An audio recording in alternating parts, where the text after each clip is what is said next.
So this is the video overview of the sales funnel process. And I'm speaking today with Ed, who is running a successful gym down in Bristol.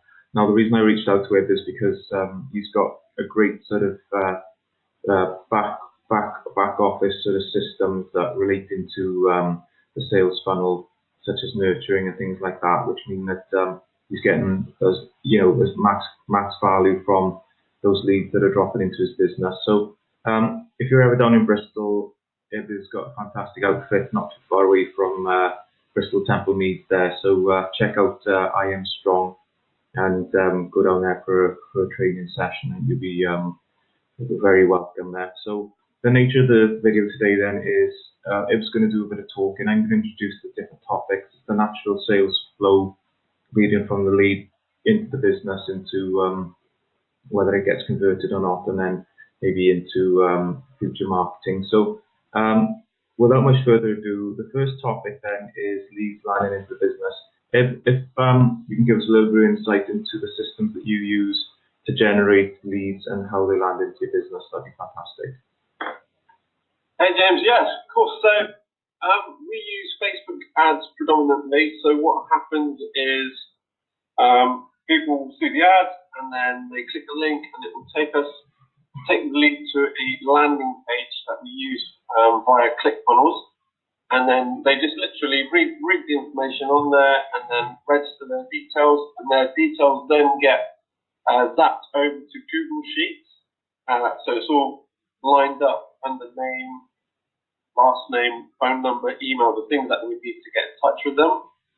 And then after that, that's the basis of the lead. That particular Google Sheet, you're ready to just get on and call them, either to get them to come in or sell them over the phone. So yeah, that's the crux of it. That's fantastic. Yeah, makes perfect sense. So the next thing is like lead nurturing. So I know you've got a copy of this PDF. So we will say that there's two options to explore. One would be selling them on the phone, and one would be selling them in club via getting them to attend a consult. So if you maybe run through those little points about that I've listed there, we'll start with the email campaign or whatever. And if you feel as though, I know your systems are comprehensive, if there's anything else you want to add as well, then maybe you could have a chat about that as well. Is that okay? Yeah, of course. Good much. So the lead nurture bit is actually the thing that made the biggest difference for my gym business, because it just warms the lead up, even though they've registered for the challenge or whatever program it might be that you guys want to do. I find that this bit always helps warm them up even more. So with the email campaign, it's really simple. So as explained with the landing of the leads into the Google Sheet, you can then set up whatever system it might be. I'm currently using a system called Active Campaign. A lead hits, and then the lead's information is then put into Active Campaign, and as soon as it goes in there, it starts off an automation, so it saves you having to contact the person. So the automation will then send a series of emails, also SMS. It just depends how you want to do it. I like to do both because they work hand in hand, but in the email you can obviously share a bit more information. And then the email with the lead nurturing, it could be a series of emails or it could be a single email. It's really down to your style of approach. How you want to approach it, really. But I like to just do a little introduction, and then maybe a couple of days later, just like give out something like, for example, it could be just like a plan. It could be any sort of plan, but just to warm them up if they haven't got in touch or booked. And in that same email, in the email, there'll be links to find out more, testimonials, pictures, information. Contact information if they wanted to just get in touch with us. The SMS campaign side of things is more of a nudge to the client, so that they will get like, with my current campaign, as soon as they register for one of our challenges, they get a SMS to say, we've got your registration, please check your email, and then basically it just prompts them to check certain things. Otherwise, in the past, I find if you just send an email to someone, they may not even realise that they've got it. And then, yeah, after that, again, it can be very similar. It's just a very condensed version of the email. In the next campaign, you could have links to booking. But yeah, at the moment, for my system, I've got it set up so people can expect a call rather than getting them to do anything specifically via SMS.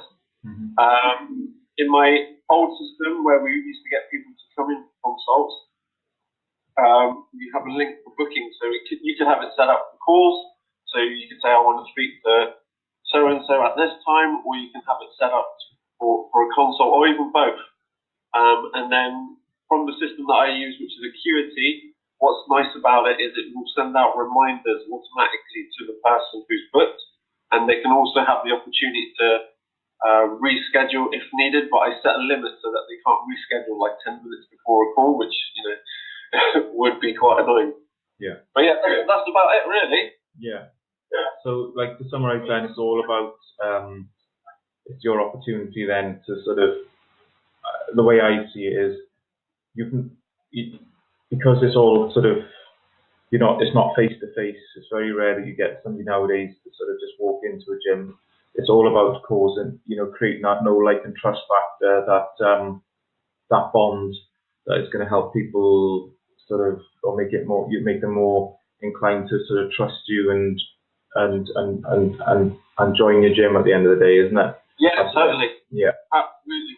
And also, people's lives are super busy, so the fact that the reminders are going in there, you're just keeping them front of mind, because, obviously not everyone's super, goal orientated, and things seem like a good idea, but then of course, another shiny thing might float past them, and then, the idea's gone. At least there's more chance of them following up with when, for the time spent, by yourself, sort of furnishing them with information. There's a stronger chance maybe if somebody's not that sort of is undecided or about doing it, there's the more chance of getting them in, yeah?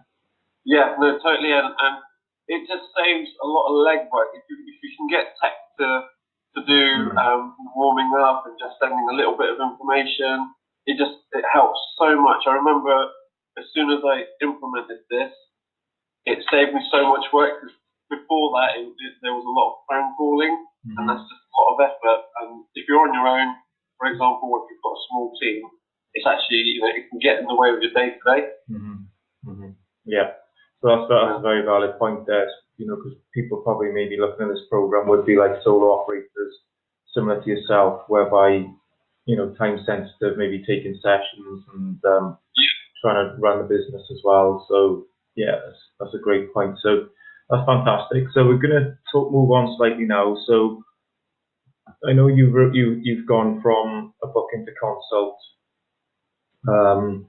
to phone consult, and I know I would probably I would handle the phone consults with you nowadays. So I don't really want to talk about too much about that, but what I want to do, mate, is I just want you to sort of, from an Active Gym's point of view, talk about kind of how having phone consult into sale has impacted on your business rather than the elongated process of consult into sale.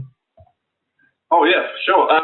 Well, it's been an absolute godsend for us, because we can just crack on and just do the classes and do the other things that need to be done.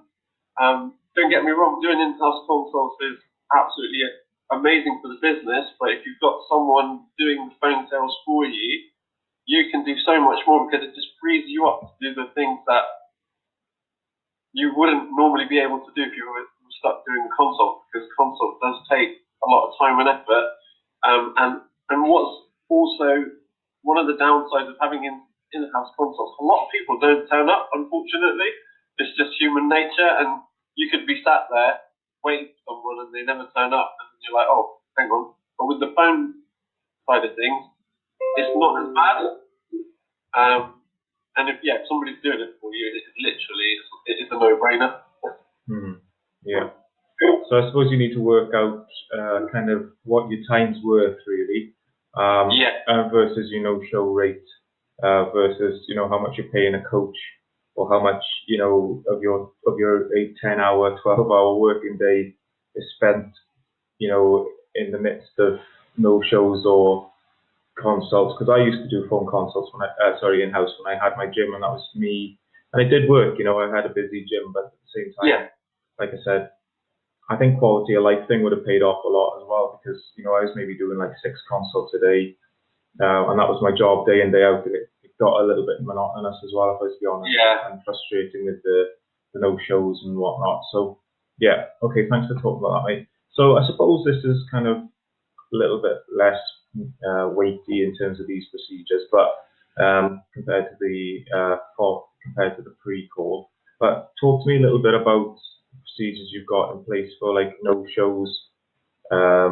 Say for example, the old school when you used to do in-house consults, because I would probably handle the no-show calls for the phone side of things. But did you have anything from a follow-up procedure when you were doing in phone sales and consult?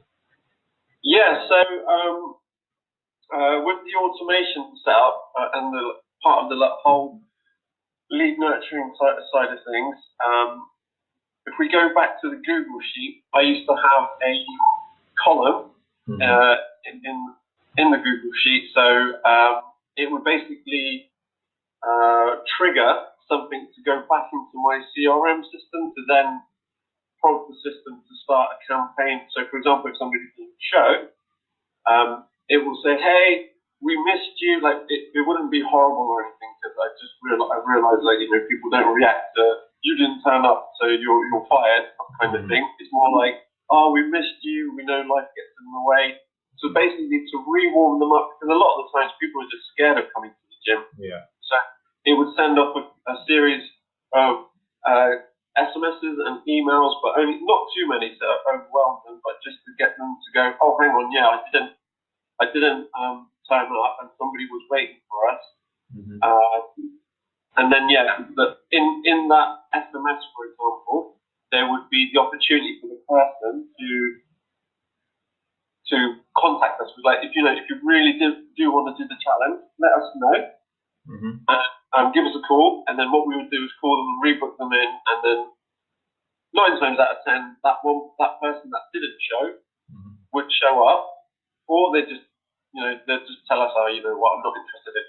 So that's a really good process to just get them back in, because you're catching people that want the change to happen, but they're scared to come in, and that's probably one. I mean, I've had so many occasions where someone's told us that they got to the front door and turned away.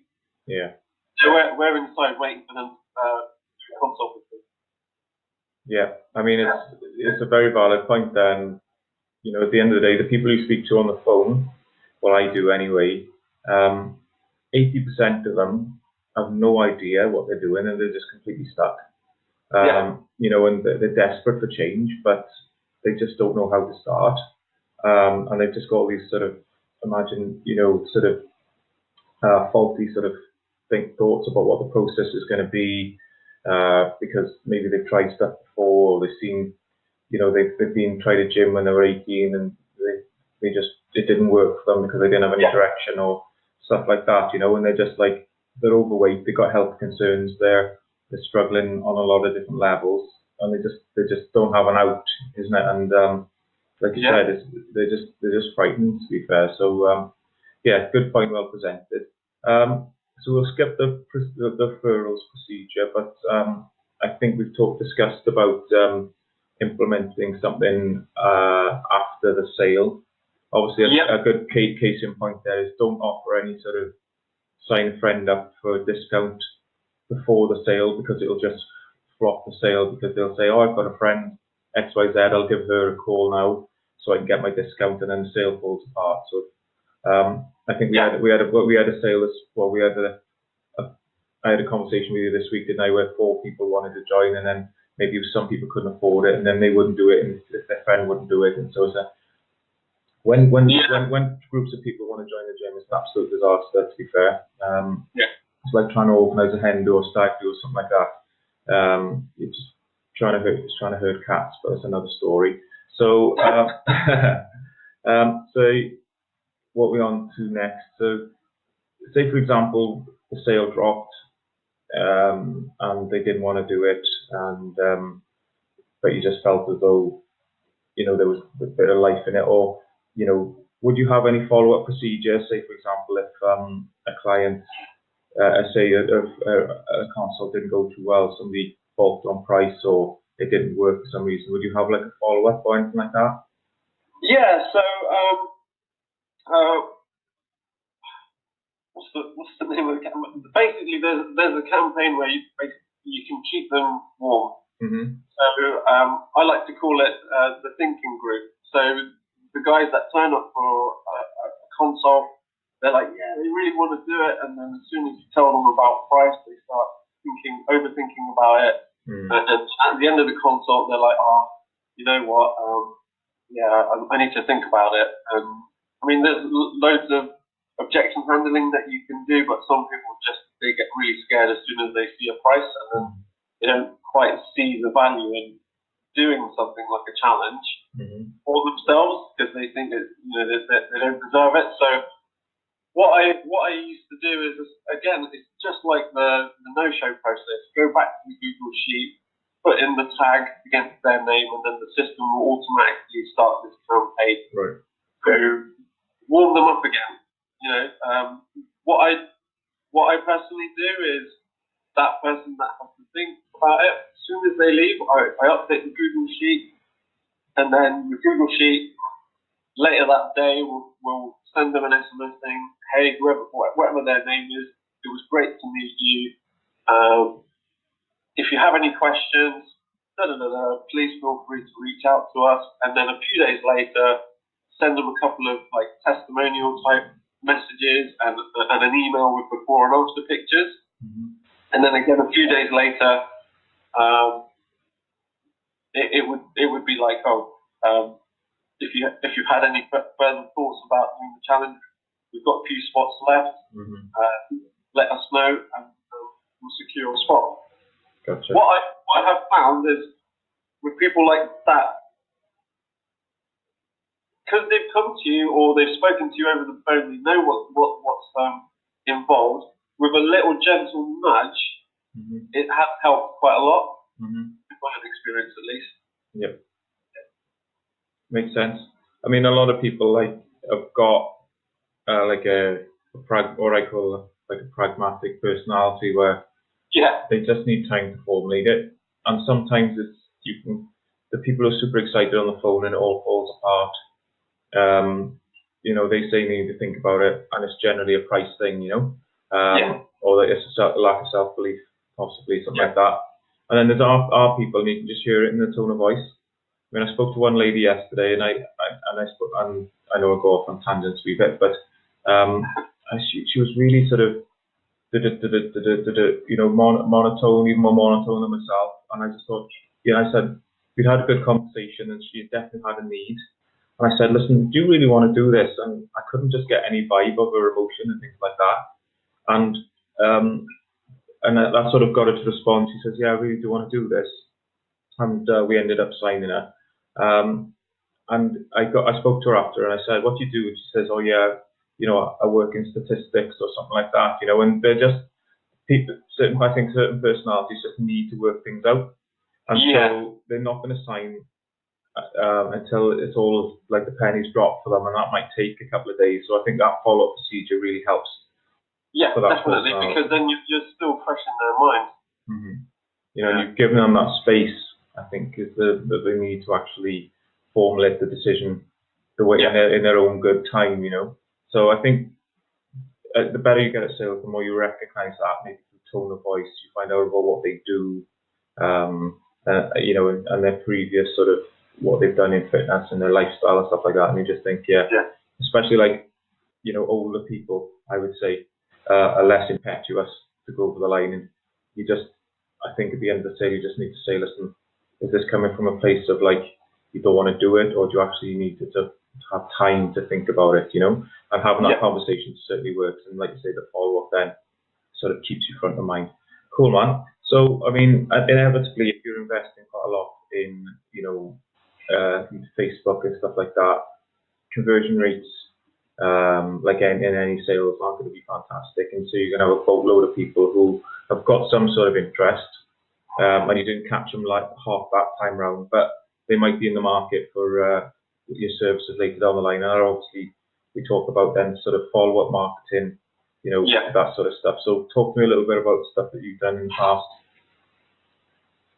Yeah, so I'll give an example of somebody who registered, but you can't get hold of them over the phone, they don't reply.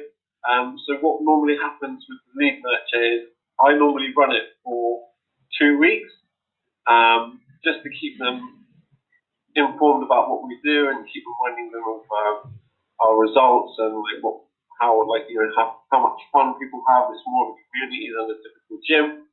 And then also what happens is that same person, they get dropped into a newsletter system that I have on ActiveCampaign. Mm-hmm. So we're always keeping contact with them until that person says they unsubscribe or they contact us and say, oh yeah, can I join?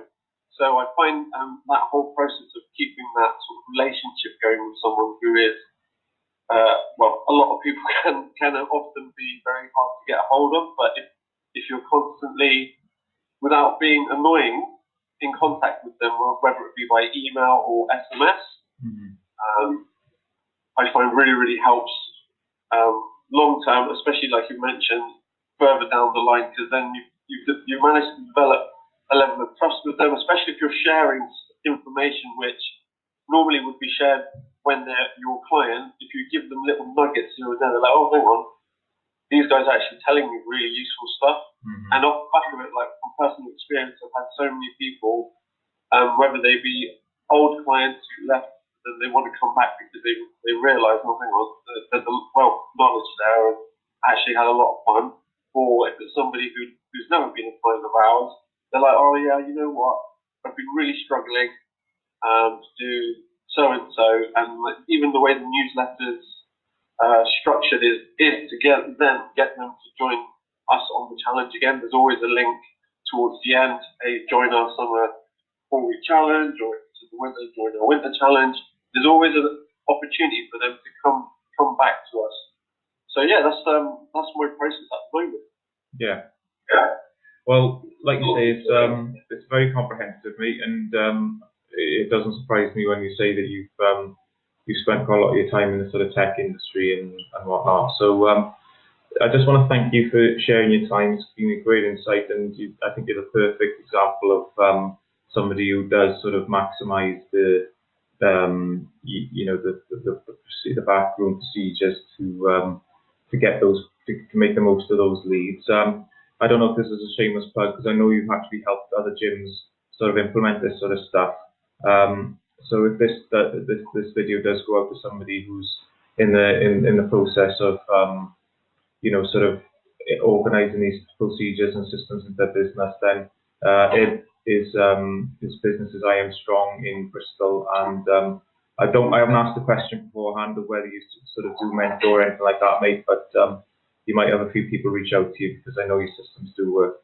So I'm going to let you crack on with your day, and thank you very much for your time, and no doubt we'll be in correspondence a little bit later. How does that sound? Yeah, that's great. Thanks for having me, James. All right, mate. Have a great day, mate. Look after yourself. You too. Thank you. Cheers. Bye. Bye. Bye.